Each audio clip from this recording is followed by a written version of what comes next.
겨울에는 찬바람과 강추위 때문에 아무래도 몸을 잔뜩 움츠리게 되죠. 그러다 보니 등과 어깨 부위가 자주 경직되고 때로는 무리가 가기도 하는데요. 때문에 오십견과 같은 어깨 통증을 불러오는 질환이 더 심해지기 쉽다고 합니다. 네, 겨울철 오십견의 원인 또 예방법에 대해서 알아보겠습니다. 고려대 안암병원 정형외과 정웅교 교수 연결됐습니다. 안녕하십니까? 네, 안녕하세요. 네, 주변에 보면요, 이 오십견 때문에 좀 생활에 불편을 겪는 분들을 많이 볼 수 있는데요. 이 네. 오십견 어떤 질환이고 또 구체적으로는 어떤 증상이 있습니까? 우리가 흔히들 오십견이라고 얘기하는데요. 오십견이란 거는 정확한 병명은 아닙니다. 네. 그건 병명은 아니고 어깨에 많은 통증이 있으면서 팔을 움직이기 힘든 질환 자체를 다 오십견이라고 말씀드릴 수가 있습니다. 그래서 근데 주로 이제 50세 전후에서 많이 발생을 해서 오십견이라는 이름이 붙여지게 됐고요. 다른 말로는 뭐 유착성 관절낭염이나 강직견 또는 얼음같이 어깨가 얼어버린다 해서 동결견 뭐 이렇게 불리기도 합니다. 그리고 특징적으로는 말씀드렸던 것처럼 상당히 아프죠. 아프고 통증은 이제 밤에 더 많이 아파지게 됩니다. 야간에 통증이 심하게 되고 팔을 움직이고 들라고 할 때 앞뒤 뭐 옆 모든 방향에서 팔이 잘 움직이지 않는 그런 굳은 증상이 나타나는 게 특징이 되겠습니다. 네. 뭐 어깨라든가 좀 팔을 움직이기 불편한 그런 증상 등을 통칭하는 이른바 뭐 오십견. 그렇다면 그 발병 원인은 무엇이라고 볼 수 있을까요? 예, 오십견이 발생하는 원인은 우리가 특별한 원인이 없는데 그냥 발생하는 경우가 있고요. 그런 네. 것을 우리가 특발성 오십견이라고 얘기하고요. 다른 2차적인 원인에 의해서 당뇨가 있다거나 갑상선 질환이 있다거나 좀 다치셨다거나 아니면 수술 후에 이제 생길 수 있는 합병증 등에서 생기는 2차성 오십견 이렇게 나눌 수가 있습니다. 근데 이런 특발성 오십견의 정확한 원인은 아직 잘 밝혀지지 않고 있습니다. 여러 가지 가설들이 많이 있고 여러 가지 원인이 있다고 되고 있고요. 최근에는 우리 회전근개 질환이라고 많이 말씀 듣고 있잖아요. 어깨 힘줄 네. 질환 그런 것들이 조금 오십견의 발병의 원인이 되지 않나라고 생각을 하고 있습니다.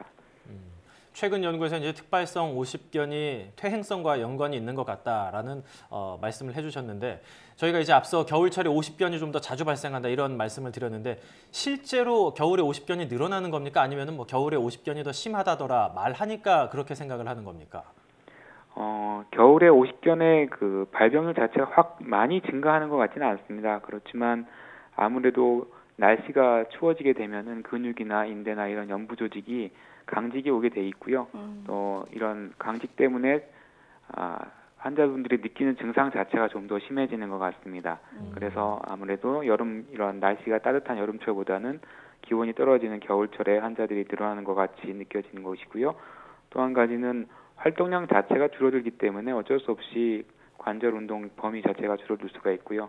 또 한 가지는 이 겨울철 되시면은 이제 많은 분들이 시간이 좀 있으시고 하시니까 운동을 또 하시려고 많이 마음을 먹으시고 운동을 많이 하시게 됩니다. 그렇지만 한참 동안 운동을 안 하시다가 갑자기 준비 운동이나 이런 준비 없이 운동을 하시는 것이 오히려 더 무리가 되셔서 오십견 같은 그런 합병증을 이제 발생할 수 있는 가능성이 많게 되겠습니다.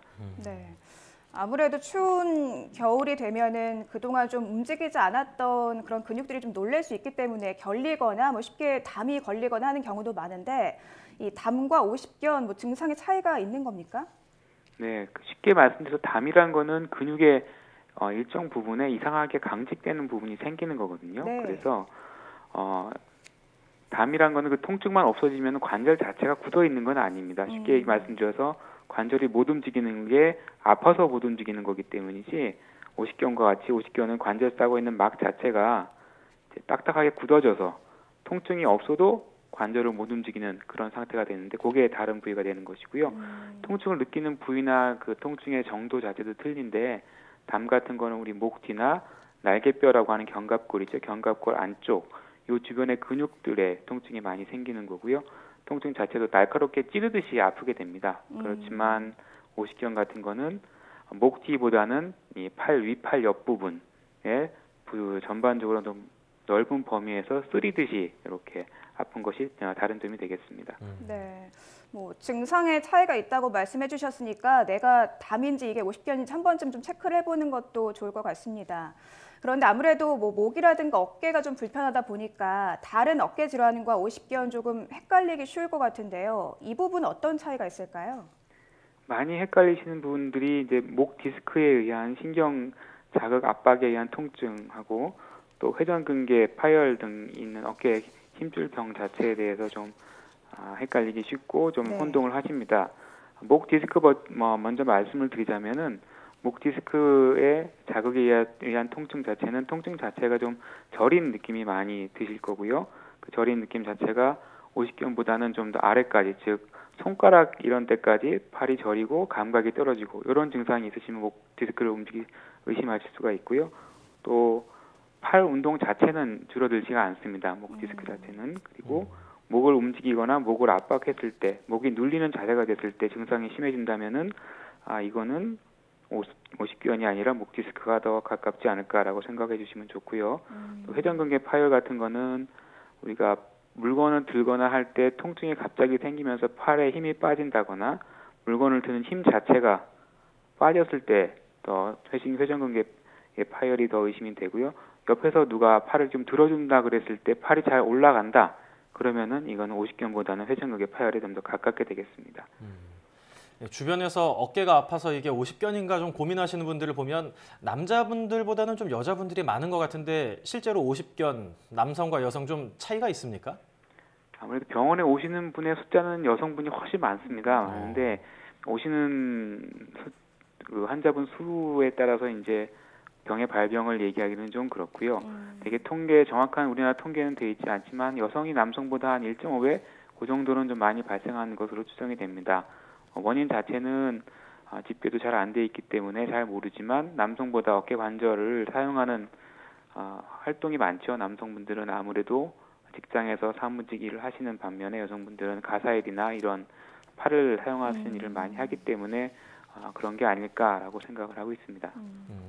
이제 여성분들이 가사 노동 같은 걸 많이 하다 보니까 50견이 좀 더 많이 오는 게 아닌가 이런 말씀을 해주셨는데 성별에 따라서도 50견 차이가 있지만 또 특정 질환을 앓고 있는 경우 이제 당뇨 환자 같은 경우에는 50견 발병 확률이 좀 더 높다, 더 악화될 수 있다 이런 얘기도 들었습니다. 실제로 그렇습니까? 예, 그렇습니다. 당뇨병에 걸리신 분들이 50견에 발병될 확률이 상당히 높고요. 한 4배 정도, 5배 정도.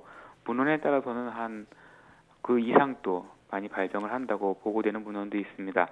그것뿐만 아니라 또한 이 치료 자체가 50견 치료 자체의 반응 자체도 일반 분들보다는 상당히 잘 안 낫고 조금 난 듯 하다가도 다시 또 통증이 낙하되는 재발을 반복하는 그런 식으로 아주 나쁘지기 때문에 50견 당뇨계가 걸리신 분께서 50견이 같이 병발을 했다 그랬을 때는 50견 치료뿐만 아니라 당뇨 치료에도 많이 신경을 쓰셔야 됩니다. 왜 당뇨가 걸리신 분이 50견이 많이 걸리냐? 이거에 대해서도 뭐 아직 확실하게 이것 때문이다라고 밝혀진 건 없고요. 여러 가지 이제 가설들이 제시가 되고 연구가 되고 있습니다. 한 가지 재미있는 거는 50견 당뇨병에 걸리신 분들은 이제 이 50견이 발생하는 근본적인 구조가 관절 싸고 있는 막인데 그 막은 우리가 잘 알고 있는 콜라겐으로 이루어져 있거든요. 콜라겐 성분이 있는데 콜라겐의 배열 자체가 좀 더 복잡하게 얽혀지게 만든다는 역할을 합니다. 당뇨병에 계신 분들이. 그렇기 때문에 느슨하고 낭창낭창해야 될 관절막 자체가 두껍고 딱딱해지는 그런 효과를 나타낼 수 있고요. 그래서 당뇨 환자가 보통 사람보다 50견에 잘 걸린다라고 알려지고는 있습니다. 네. 뭐 당뇨 질환이 있으신 분들은 아무래도 50견 발병 위험도 높고 이 증상이 악화될 위험이 있는 만큼 더 관리를 좀 철저히 하시는 게 중요할 것 같은데요. 네. 이 50견에 걸렸을 때 운동을 계속하면 좀 좋아진다, 증상이 나아진다 이런 얘기도 있습니다. 이 부분은 어떻습니까? 사실입니까? 운동을 해야 된다는 건 맞습니다. 네. 운동을 열심히 하셔야 되고 또 제대로 하셔야 되는데 제일 중요한 거는 환자분들이 많이 이제 잘못 알고 좀 잘못 치료하고 오시는 게 운동하는 시기를 잘 선택을 하셔야 되는데 그걸 못 하시는 것 같습니다. 우리가 네. 특발성 50견의 경우에 있어서는 어깨가 많이 굳어지기 전에 상당히 아픈 기간이 있고요. 어깨가 아픈 기간이 지나가면서 어깨가 돋게 되고 오랜 시일이 한 1년, 2년 정도로 보고 있는데 그 이상 지났을 때 어느 정도 굳어진 어깨가 서서히 자연적으로 풀어지는 그런 시기가 지나가는 병의 단계가 있습니다. 그런데 우리가 처음에 염증이 많이 심해지고 아픈 단계에서는 오히려 운동을 많이 하게 되시면 더 무리가 되셔서 더 많이 굳어지고 딱딱해지고 통증이 심해지게 됩니다. 그 시기에는 운동을 하는 게 아니라 오히려 어깨를 쉬어주고 염증을 가라앉히는 치료를 하셔야 됩니다. 그런데 그 시기에 옆에서 이제 오십견이 대부분이 많은 분들이 걸렸다 난 경험이 있으시기 때문에 운동을 빨리 많이 해라고 이제 추천을 하시고 운동을 하셔서 처음엔 좀 덜 아팠는데 운동한 다음에 더 많이 아파졌다는 분들이 많이 오십니다. 그렇기 때문에 운동의 선택이나 시기 같은 것은 의료진하고 꼭 상의를 하셔서 하시는 게 좋겠습니다. 운동을 하다 이제 뭐 엄살 부린다 이런 얘기를 듣는다 하더라도 아플 때는 운동을 좀 중지하는 게 더 좋지 않을까 생각이 드는데 오십견 자가 진단법 이런 게 있다면 좀 소개를 해주셨으면 하고 또 생활 속에서 지킬 수 있는 오십견 예방법 같은 걸 좀 소개를 해주실 수 있을까요? 네, 오십견의 자가 진단법은 간단합니다. 제일 흔한 증상 자체가 관절 운동 범위가 줄어드는 거기 때문에요. 양쪽으로 오십견이 오는 경우는 그렇게 흔하지는 않습니다. 그렇기 때문에 양쪽 팔을 비교해 보셔서 머리를 감는다든가 뒷목을 만진다든가 여자분 같은 경우는 뒤에 브라우스에 단추를 낄 때 또는 뭐 뒤에 등이 가려운데 긁을 때 양쪽이 비교해서 어느 쪽이 좀 많이 감소해 있으면은 이게 내가 오십견이 아닌가 그러면서 통증이 좀 있다 하면은 오십견이 아닌가라고 생각을 하시고 전문의와 상의를 하시는 게 좋겠습니다. 그리고 겨울철에 오십견 예방할 수 있는 방법은 평소에 꾸준하게 관절의 긴장을 줄이고 연부 조직이 좀 늘어날 수 있게 운동을 해주시는 게 좋고요. 말씀드린 것처럼 40, 50대가 되면은 자연적으로 우리 어깨 주변의 관절이나 근육이나 이런 것들이 점점 딱딱해지게 됩니다.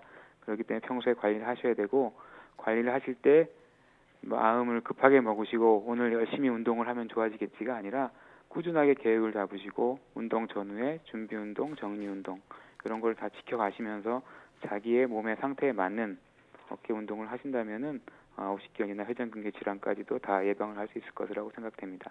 네. 겨울에 운동을 하는 것도 중요하지만 자신의 몸에 무리가 가지 않게 운동하는 게 무엇보다 중요할 것 같습니다. 지금까지 고려대 안암병원 정형외과 정웅교 교수였습니다. 교수님 오늘 말씀 감사합니다. 네, 고맙습니다.